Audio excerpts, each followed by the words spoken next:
ایک بھائی نے سوال کیا کہ نظر بد کے حوالے سے اور حسد کے حوالے سے ہماری طبیعت جب تک رسول اللہ صلی اللہ علیہ وسلم کے ہر فرمان کو دل سے تسلیم کرنے والے ہم نہیں بنتے، ہم جناب پھر ہمارے حالات سدھر نہیں سکتے۔ اللہ نے فرمایا فلا وربک لا یؤمنون حتی یحکموک فیما شجر بینہم، تیرے رب کی قسم ہے یہ مومن ہو ہی نہیں سکتے جب تک یہ تیری طرف سے جو فیصلہ آتا ہے وسلموا تسلیما، اپنے دل سے جناب جب تک یہ تسلیم نہیں کرتے، اور جناب فلا وربک لا یؤمنون حتی یحکموک فیما شجر بینہم ثم لا یجدوا فی انفسہم حرجا مما قضیت ویسلموا تسلیما، یہ قرآن کی آیت ہے سورہ نساء کی۔ نہیں بدلیں گے حالات آپ کے۔ تو دیکھیں رسول اللہ صلی اللہ علیہ وسلم نے جو ہمیں یعنی انداز بتایا زندگی گزارنے کا، اس میں بڑے لمبا معاملہ ہے۔ سب سے پہلے آپ انوائرمنٹ کو دیکھیں، گندگی تو نہیں ہے۔ اب واش روم سے بڑی گندگی کیا ہوگی؟ ہمارے گھروں کے اندر ہے۔ پھر اس کا علاج اللہ کے نبی صلی اللہ علیہ وسلم نے کیا بتلایا؟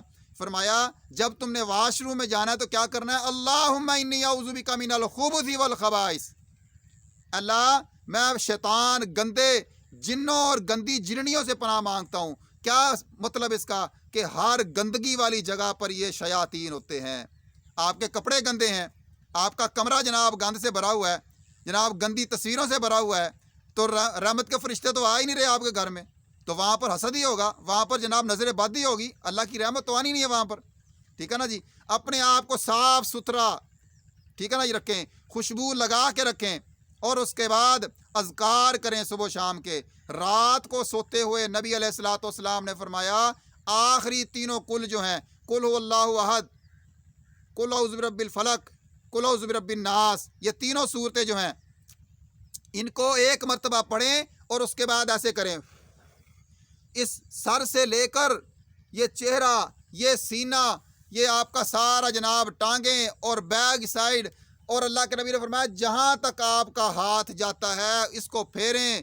نمبر 2 دوبارہ پڑھیں اس کو۔ نمبر 3 تیسری مرتبہ، یعنی 3 مرتبہ ان صورتوں کو پڑھے، ایسا کریں۔ آج آپ دیکھیں نا جی، ٹچ جو ہے، ہمارے موبائل ٹچ ہو چکے ہیں، کمپیوٹر ٹچ ہو چکے ہیں، لیپ ٹاپ ٹچ ہو چکے ہیں، آج ہماری گاڑیاں، آج ہمارے جناب جہاز، آج ہمارے F-15 معراج میگ طیارے، سب سسٹم فنگر ٹپس کے ذریعے سب کچھ چل رہا ہے۔ اس کے اندر تاثیر ہے، اثر ہے، تو یہ سارا کچھ چل رہا ہے نا جی۔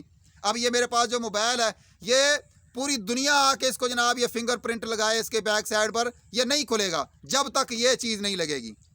اللہ تعالیٰ نے ان چیزوں کے اندر اثر رکھا ہوا ہے، اور اپنے کلام میں اثر رکھا ہوا ہے۔ حضرت عائشہ فرماتی ہیں جب رسول اللہ صلی اللہ علیہ وسلم آخری وقت ان کا جب طبیعت ان کی خراب تھی، تو رسول اللہ صلی اللہ علیہ وسلم جب تک ہوش میں رہے تو آپ خود ان جناب تینوں صورتوں کو پڑھ کے اپنے جسم کے اوپر دم کرتے تھے۔ جب آپ صلی اللہ علیہ وسلم کی طبیعت زیادہ علیل ہو گئی تو میں ان تینوں صورتوں کو پڑھتی تھی، پڑھنے کے بعد پھونک، اللہ کے نبی کے پھونک جو ہے وہ ہاتھوں پر مار کر اللہ کے نبی کا ہاتھ میں پورے جسم پر پھیرتی تھی۔